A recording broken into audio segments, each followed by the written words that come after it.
الرحمن الرحيم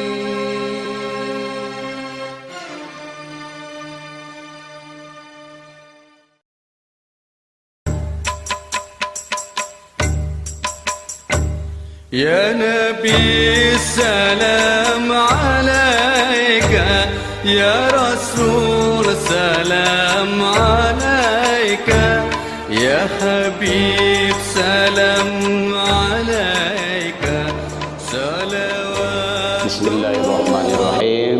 السلام عليكم ورحمة الله وبركاته. الحمد لله الذي هدانا ولهذا وما كنا لنهتدي لولا أن هدانا الله. أشهد أن لا إله إلا الله وحده لا شريك له، وأشهد أن محمدا عبده ورسوله صلى الله عليه وسلم لا نبي بعد. أما بعد.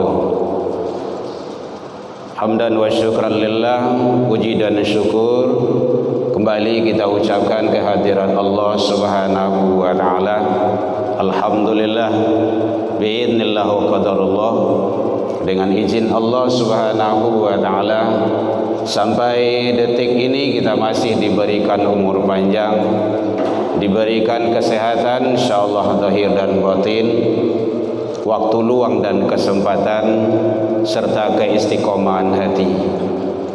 Mudah-mudahan semua nikmat dan karunia Allah mampu kita syukuri dengan menjalani ketaatan kepada Allah, dengan harapan semoga semua ibadah yang kita lakukan semoga diterima di sisi Allah hendaknya. Salawat dan salam kepada Nabi besar Muhammad sallallahu alaihi wasallam. Allahumma salli ala Muhammad wa ala ali Muhammad. Yang sama kita hormati Bapak Ibu pengurus Masjid Agung Nurul Iman Kota Padang, imam-imam kita yang sama kita muliakan, Bapak Ibu tokoh masyarakat, hadirin kaum muslimin jamaah zuhur rahimakumullah. Dalam waktu yang relatif singkat ini mengisi waktu luang kita bicara berdasarkan kepada hadis yang diriwayatkan oleh Imam Tabrani radhiyallahu anhu. Rasulullah sallallahu alaihi wasallam bersabda, "Sayati zamanin ala ummati." Nanti akan datang kepada umatku suatu masa, suatu ketika yang mana di masa itu kata Rasul, la yabqa minal iman, iman itu tidak ada hanya kecuali ismu, namanya saja. Manusia di akhir zaman kata Rasul banyak mengaku beriman tapi hanya sekedar namanya saja. Sudah beriman sudah, tetapi nilai-nilai keimanan tidak terlaksana, tidak teraplikasi dalam hidup dan kehidupan sehari-hari. Inilah yang sangat miris sekali. Banyak mengaku beriman tetapi sikap, tindak tanduk, perbuatan, akhlak dalam hidup dan kehidupan sehari-hari jauh dari nilai-nilai keimanan itu sendiri. Maka inilah yang dikhawatirkan oleh Rasul akan datang kepada umatku, yang mana dikala itu banyak manusia mengaku beriman kepada Allah tetapi iman hanya tinggal namanya saja. Oleh sebab itu inilah yang perlu kita pelihara terhadap diri kita, keluarga kita, anak turunan kita, masyarakat, kepada seluruh umat Islam dan orang-orang yang mengaku beriman kepada Allah. Mari iman itu benar-benar istiqomah bagaikan karang di lautan. Jan iman samo je baliang-baliang di tebuki kamangin kancangnya kasih tuluh. Kadang ada iman musiman, menjalang-menjalang suatu ketika ada kepentingan, dia sangat kuat sekali. tetapi setelah selesai itu dia jauh dari keimanan itu sendiri. Hadirin kaum muslimin, yang kedua kata Rasul, akan datang menimpa umatku di akhir zaman, wala minal Islam ila rasmu, Islam hanya tinggal lambang-lambangnya saja, rasam nama-namanya saja, tinggal simbol-simbolnya saja. Bahkan generasi Islam itu sendiri tidak mencerminkan terhadap nilai-nilai Islam itu.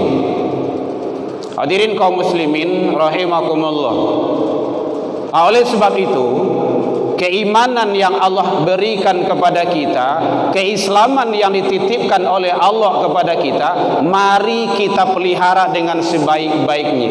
Iman itu adalah sangat mahal sekali. Bahkan nanti sampai ke akhirat, di hadapan Allah menentukan adalah bagaimana keimanan seseorang.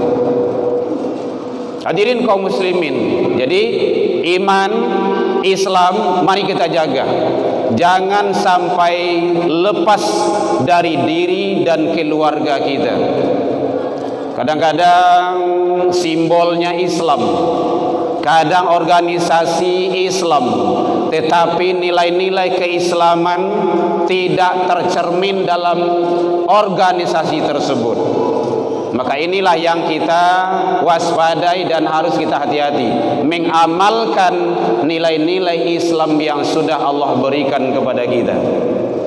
Hadirin kaum muslimin, wala minal Quran ila darsub, akan datang kepada umatku nanti di akhir zaman kata Rasul, Al-Quran itu hanya sekadar ditadaruskan, dibaca, dilombakan, tetapi dalam kehidupan sehari-hari jauh dari nilai-nilai Al-Quran itu sendiri. Inilah tentu tidak kita menginginkannya. Bagaimana menurut Syekh Muhammad Abdu, belumlah dikatakan sempurna seseorang itu dia pandai baca Al-Quran tapi tidak tahu artinya. Belum juga dikatakan sempurna seseorang itu imannya, Islamnya, pandai baca Al-Quran, tahu terjemahan dan artinya, tapi tidak mengamalkan dalam kehidupan sehari-hari. Orientasi nilai yang diharapkan di sana adalah pandai baca Al-Quran, tahu, faham makna, arti, maksud dari Al-Quran yang dibaca, dan mengamalkan dalam hidup dan kehidupan sehari-hari. Inilah hakul mukmin kata Rasul. Hadirin kaum muslimin rahimakumullah, yang paling mengkhawatirkan adalah akan datang di suatu masa di kala itu kepada umatku kata Rasul, himmatihim butunihim, cita-cita manusia adalah mengisi dan mengejar perut, parui. Sekolah sama dengan ijazah, ijazah sama dengan lapangan kerja itu adalah orientasinya perut. Tetapi jauh dari nilai-nilai Islam, jauh dari nilai-nilai agama, itu tidak diperhatikan. Hadirin kaum muslimin, maka Islam mengajarkan, membimbing, menuntun kita bagaimana kita bersikap, berbuat, bertindak sesuai dengan aturan Allah, menurut hukum-hukum yang telah ditentukan oleh Allah. Jadi mencari, mengejar dunia ini kita boleh, tetapi jangan sampai dunia ini membuat kita terlonta-lonta, teraniaya, apalagi nanti di akhirat, bahwa kehidupan akhirat jauh lebih lama dan abadi ketimbang dengan kehidupan di dunia ini. Hadirin kaum muslimin, bahkan di kala itu kata Rasul, yang menjadi kiblatuhum nisa'uhum, kiblat manusia, pujaan manusia, bahkan sembahan manusia adalah para wanita-wanita yang merusak tatanan kehidupan. Hadirin, sebenarnya Allah telah mengangkat harkat, darjat, martabat kaum wanita itu. Di dalam Al-Quran ada satu surah yang namanya An-Nisa. Rasul juga menyatakan an-nisa imadul bilad, wanita itu adalah tiang negara. Fa in saluha saluhadul bilad wa in fasadat fasadadul bilad. Kalau rusak wanitanya maka akan rusaklah negara dan agama itu. Kalau baik wanitanya maka akan baiklah agama dan negara itu sendiri. Hadirin, sekarang yang dikejar oleh orang-orang yang tak suka dengan Islam adalah bagaimana menghancurkan kaum wanita dengan pergaulan muda-mudi. Hati-hati bapak-bapak, ibu-ibu hadirin, awak yang punya anak gadis, waspada, hati-hati.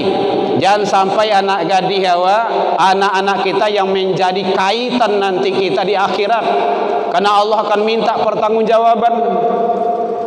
Hati-hati, anak adalah amanah dari Allah. Menyia-nyiakan amanah adalah dosa. Hati-hati dan waspada kita. Jadi kalau ada anak gadis kita yang dijemput oleh bukan mahram dia, ndak usah, ndak boleh. Ya, awak pergi Karajo ke Lompok sebentar, ndak bisa. Sebantanya ya, ndak bisa. Beko di balian ayah pangsit beko sebentar gak sa mangkok beko. Apa ilah kerja ya. Gara-gara pangsit semangkok. Hati-hati.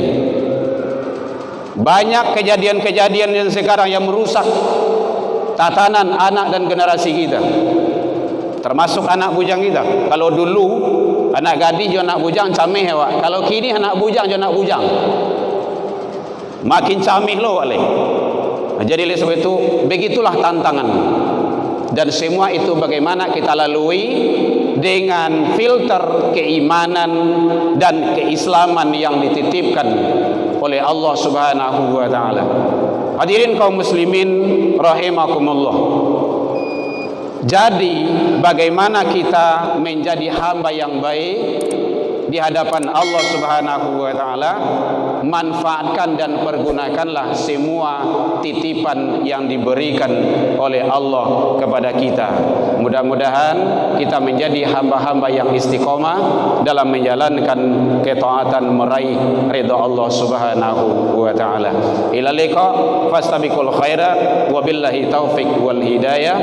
Wassalamualaikum warahmatullahi wabarakatuh.